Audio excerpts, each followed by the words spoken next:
তো ভোর তো হয়ে গেল, এখন সবাই মিলে আমরা যাব সূর্য উদয় দেখতে। তবে আকাশটা কিন্তু মেঘলাই ছিল।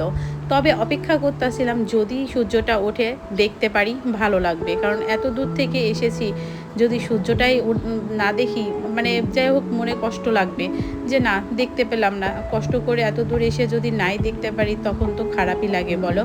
তো দেখো যাওয়ার পথে এত সুন্দর রাস্তার ধার দিয়ে যে ম্যানগ্রোভসগুলো দেখতেছিলাম, এত ভালো লাগতাছিল।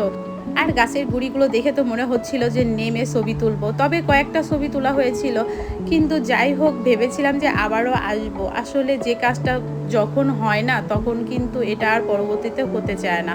তো আসলে আমরা মিস করেছিলাম, পরবর্তীতে আর আসা হয় নাই।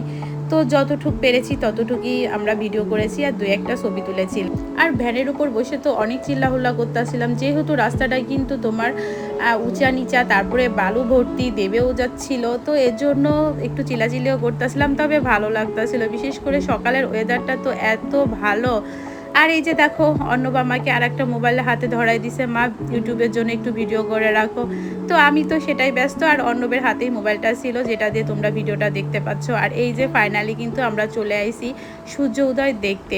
আর এদিকে এসে দেখি যে চারিপাশে আকাশটা মেঘলা হয়ে রয়েছে, তবে ওই যে দেখো দূরে কিন্তু একটু একটু করে সূর্য দেখা যাচ্ছিল।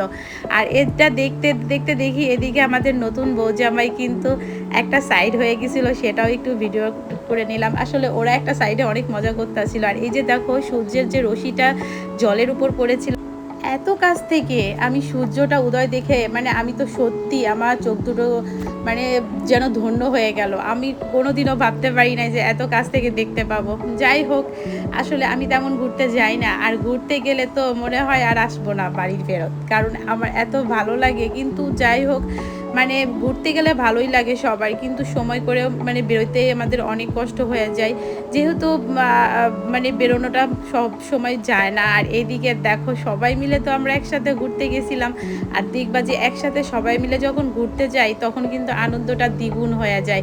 আমি তো মন খুলে আনন্দ করতেছিলাম। আর এই যে দেখো ঝিনুক, এই ঝিনুকগুলো দেখে তো আমি খুঁটা শুরু করে দিছিলাম। আমি যখন খুঁটা শুরু করে দিছি, আমাদের আন্ডা বাচ্চাগুলো আমাকে দেখে ওরাও খুঁটা শুরু করে দিছে। আসলে এটা কিন্তু ছোটোবেলার একটা মজা, আর এই মজাটা আমরা যখন পেয়েছিলাম ওরা কিন্তু সেটা পায় না। তবে ওদের উপভোগটা করানোর জন্যই আমি আরও বেশি বেশি করে ওদের সাথে মজা করতেছিলাম। আর আমি কিন্তু এগুলো নিয়ে আইছি, যেহেতু আমার কাছে এত ভালো লাগছে, নিজে হাতে করছি, এগুলো সব আমি সংরক্ষণ করে নিয়ে রাখবো। আর এই তো ফাইনালি কিন্তু আমাদের সূর্য কিন্তু দেখা হয়ে গেছে। আর এখান থেকে এরপরে আমরা সূর্য ডুবাটাও দেখব। আর এখন কিন্তু আমরা সবাই কিন্তু হোটেলে যাব, আর সেখান থেকে আমরা সবাই মিলে এখন আমরা স্নান করব। আর সেটা তোমরা অবশ্যই দেখতে পাবে। তবে এখন আমরা যেটা দেখতেছি, দেখো কি সুন্দর একটা পরিবেশ, এটাও তোমরা উপভোগ করো। আর এই যে দেখো আমার ভাই তো ভ্যান থেকে নেমে সে তো দৌড়ানো শুরু করে দিয়েছে। ও বলতেছে যে একটু মানে হাঁটাহাঁটি তো হলো, একটু দৌড়ানো তো হলো না, আমি এই ফাঁকে একটু দৌড়ায় আসি। আর এই যে দেখো ভ্যান থেকে নেমে আমরা সবাই এখন নাস্তা করব, যেহেতু আমরা সারা রাত গাড়িতে ছিলাম আর নাস্তাও করি নাই, হালকা একটু চা কফি সবাই খাওয়া দাওয়া করেছিল। আর এই তো এখন নাস্তা করব। আর নাস্তাটা সেরেই আমরা হোটেল থেকে স্নান করতে যাব সমুদ্রে। আর সবাই কিন্তু এখন আমরা হোটেলে ঢুকে যাচ্ছি। তো তোমরা সেই ভিডিওটা দেখার অপেক্ষায় থাকো।